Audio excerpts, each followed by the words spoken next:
else. It's all diluted. And who do we really hold responsible? And this is what got that conversation started. Our stakeout of this Tampa gas station where we watched foster kids held in caseworkers' cars day and night.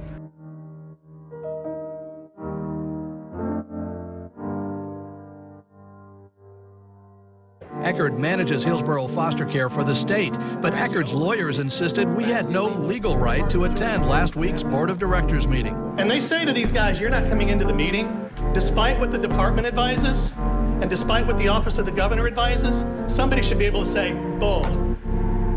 This is Florida, this is an open meeting. Carol told everybody today that Hillsborough County brings in more kids at a higher rate than anywhere else in Florida. In fact, they have more kids in the system than anywhere, nearly 4,000. They're overwhelmed, and they don't have the funds to go with it. So that's just for starters. Big state, a lot of numbers. A lot to work out here. Thank you, Mark, for that update. Now at 5, the Department of Children and Families licensed nearly 1,400 new foster care homes last year. There are now more than 4,800 providers statewide caring for roughly 10,000 kids at any given time. The net number of new foster parents is 211. Each year, more foster families are needed as others end up adopting children or have other changes in their life situation, making them no longer able to do the job.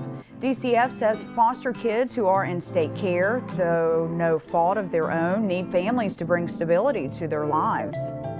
Children need to learn from positive role models, and a foster parent can really be a champion in that child's life. They can really teach a child what it's like to be in a healthy home environment in a way that a child may not be able to experience with their own family.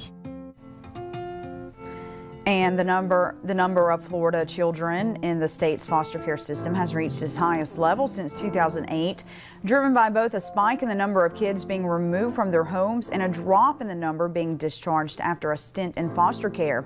If you are interested in becoming a foster parent, you can find out how on our website, WTXL.tv.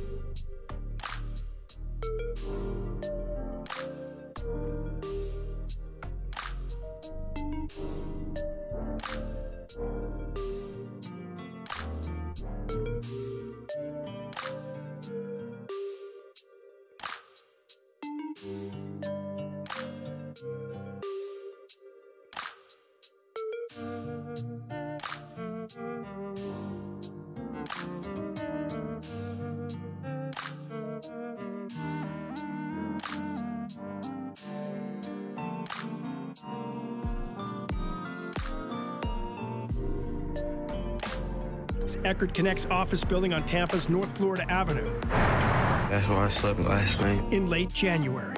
Sleep under desks. You know, it's just dirty, bro. His video reveals holes in the wall, scattered trash on the floor, and a dirty bathroom without a shower. Look at this.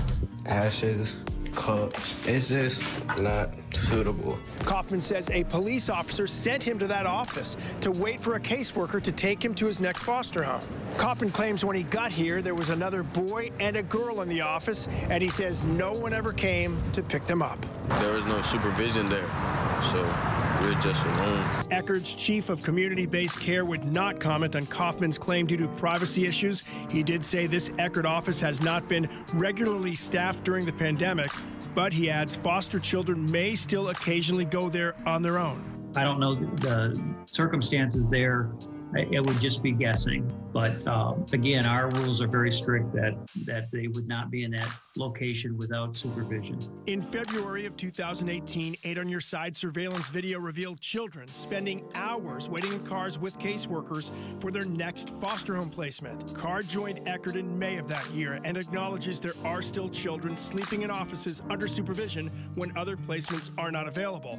50 Hillsborough County foster children and 14 more in Pasco and Pinellas spent at least one night in unlicensed settings last year, with some spending more than a night. How can that happen even once, let alone dozens of times?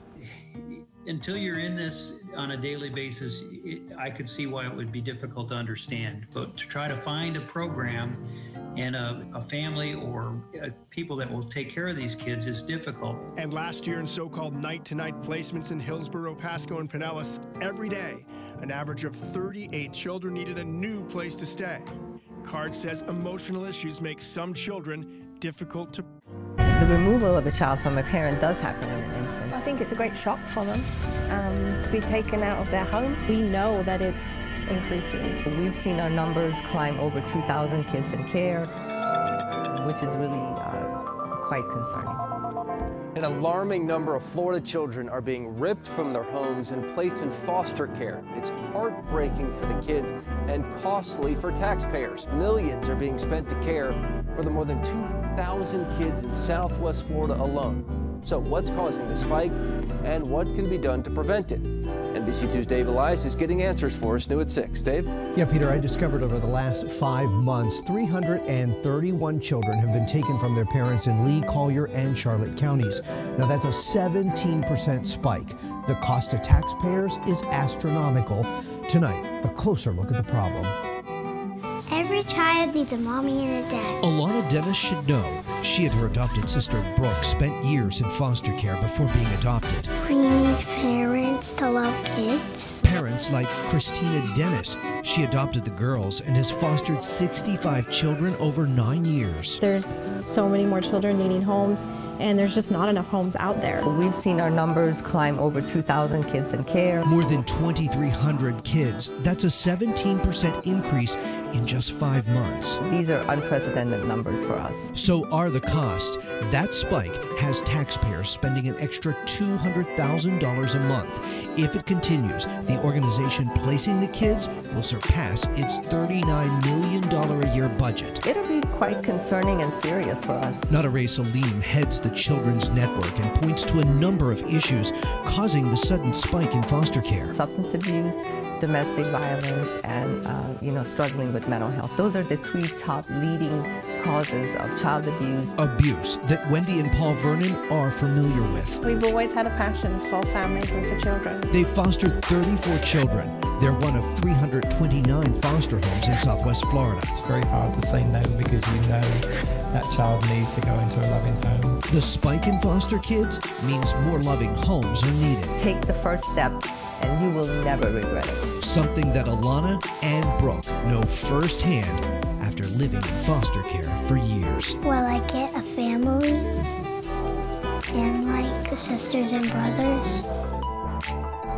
Now, the cost of recruiting foster parents isn't cheap either. I'm told getting just one home up and operating costs taxpayers $7,000. So what's the answer to the growing problem? Experts say education, training, and support systems for biological parents. Now, if you're interested in becoming a foster parent, go to NBC-2.com and click on news links. Live in the studio, Dave Elias, NBC2.